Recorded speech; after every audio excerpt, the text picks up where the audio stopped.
జగిత్యాల జిల్లా కేంద్రంలోని అమరత్ మిలాల్ ఈ Islamia education committee Jagtial Milad award కార్యక్రమంలో పాల్గొన్నారు మాజీ మంత్రి జీవన్ రెడ్డి. ఈ సందర్భంగా జీవన్ రెడ్డి మాట్లాడుతూ మహిళలను విద్యా ఉద్యోగ అవకాశాల్లో ముందుకు తీసుకెళ్లాలని, మహిళలను అన్ని రంగాల్లో ప్రోత్సహించాలని అన్నారు. విద్య లేని మహిళలు బయటకు వచ్చి పని చేసుకోలేని వారికి ఇంటి వద్దనే ఇలాంటి ఉపాధిని కల్పిస్తున్నందుకు ఆలోచించాల్సిందని అన్నారు. జగిత్యాల పట్టణంలో 8 మైనారిటీ స్కూల్స్ ఏర్పాటు చేశానని, వాటన్నింటికి సొంత భవనాలు నిర్మించానని, జగిత్యాల పట్టణంలో సొంత భవనాల్లో విద్యా బోధనలు అందింప చేసుకోగలుగుతున్నామని ఆయన గుర్తు చేశారు. స్థానిక సంస్థల్లో 42% బీసీ రిజర్వేషన్ మత పరిమాణిది కాదని, రాజకీయ పార్టీలు కొన్ని తప్పుదో పట్టిస్తున్నాయని అన్నారు. కొన్ని రాజకీయ పార్టీలు ముస్లింలకు 10% రిజర్వేషన్ కల్పిస్తున్నామని మాట్లాడుతున్నారు. కానీ ముస్లింలకు 4% మరియు నూతనంగా వచ్చేది 1.8 కలిపితే కేవలం 5-8% మాత్రమే వస్తుందని ఆయన ఈ సందర్భంగా నొక్కి వక్కాణించారు. అందులో గ్రామాల్లో కూడా ముస్లింలు సర్పంచ్ గా, ఎంపీటీసీ గా ఉన్నది నేను చూడలేదని అన్నారు.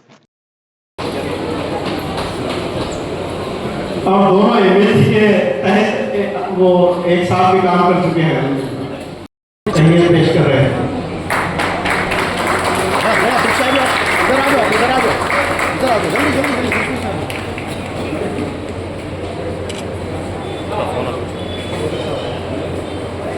जनाब आमिर खान साहब की तकरीर के लिए ग्रहण किया जाएगा। इसके बाद हमें मिटाने की जिसमें तो वो ये भूल चिराग बुझते हैं फूकों से आफ्ताब नहीं। जनाब असलियती अफसर का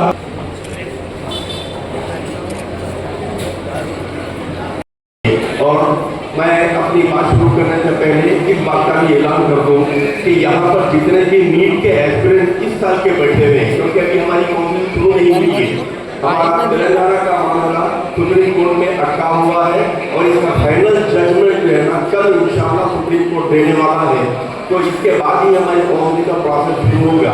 तो जाहिर है कि काउंसिलिंग का जो सेशन होगा वो तकरीबन 3 से 4 घंटे का मेरा लेक्चर होता है। तो वो यहाँ पर तो मैं बात नहीं कर सकता, क्योंकि इतने मुआवजा शख्सियात बैठी उनके वक्त में ज़ाया नहीं कर सकता।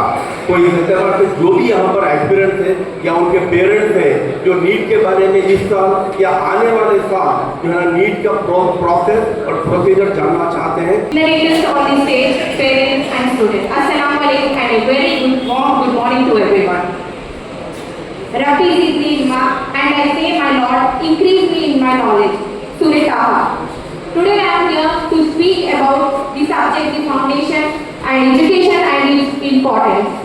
I would like to quote an hadith of Prophet Sallallahu Alaihi Wasallam, which says, "It is a duty of every Muslim, men and women, to acquire a knowledge."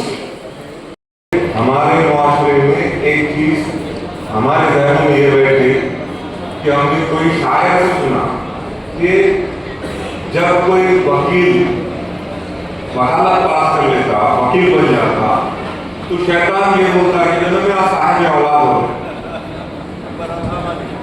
तो ये शायर का कौल है, ना इसकी बुनियाद, ना इसके जड़, ना हमारे मजहब से कहीं से जो है इसका ओरिजिन है, ना कहीं इसका जो है कोई दलील जो है ना हमारे मजहब से रिलेटेड है।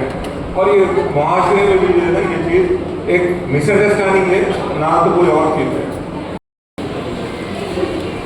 हमारा इस्लामिया एजुकेशन कमेटी की तरफ से जो मिलत अवार्ड फंक्शन यहाँ पर मुकर्रर किया गया है, अब गाँव में ये पढ़ाई की जरूरत अहम दिलवाने के वास्ते ये प्रोग्राम कायम करने में मैं समझ रहा हूँ सर। चाहे वो हिंदू मजहब हो, मुसलमान हो, ईसाई हो, कोई भी हो, हर मजहब में पढ़ाई जो है अहम है। ये सिर्फ रोजगार पाने वास्ते ही नहीं, रोजगार नौकरी पाने में ये जितने काम आते हैं, एक जिम्मेदार नागरिक इंसान बनने में भी ये है जरूरी है, मुझे मैं बोलना चाहता हूं।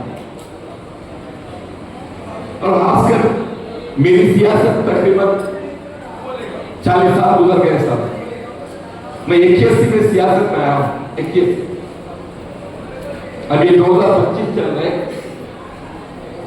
ये मेरी 40 साल की सियासत जिंदगी में देहातों में, शहरों में, और सियासत पार्टियों के बारे में भी बहुत कुछ देखा उसने। हर सियासत पार्टी बोलने में अच्छी बोलती, उसमें कोई शक नहीं है। हर सियासत पार्टी अच्छी बोलते, अच्छे करना चाहते हैं, मगर कहां तक अमल में कर सक रहे हैं वो सोचने की चीज है। और ऐसी अगर कोई मसला रहे तो हमेशा तो मैं आपके साथ रहने वाला हूँ, कभी भी मेरे ला सकते, जब तक मेरी जिंदगी है मैं आपके साथ हो सकता। जगदल के वतन के साथ, जगदल के वतन के साथ, जगदल के अवाम के साथ, चाहे मुसलमान हो, चाहे ईसाई हो, चाहे ये क्या बोले मुसलमान कोई हो, बस ये मदद देना है अपने पास। हमारा हामिद अली खान साहब, मुझे तो बहुत खुशी हुई साहब, मैं आपकी इंतजार करता था। मैं जब आते ही पूछा कहाँ हामिद साहब नहीं दिखने कुछ नहीं रास्ते में आ रहे थे, चल मिनट में आते मुझे बोल आपकी इंतजार में करता, आप आए, बस बहुत खुशी हुई sir. Thank you very much.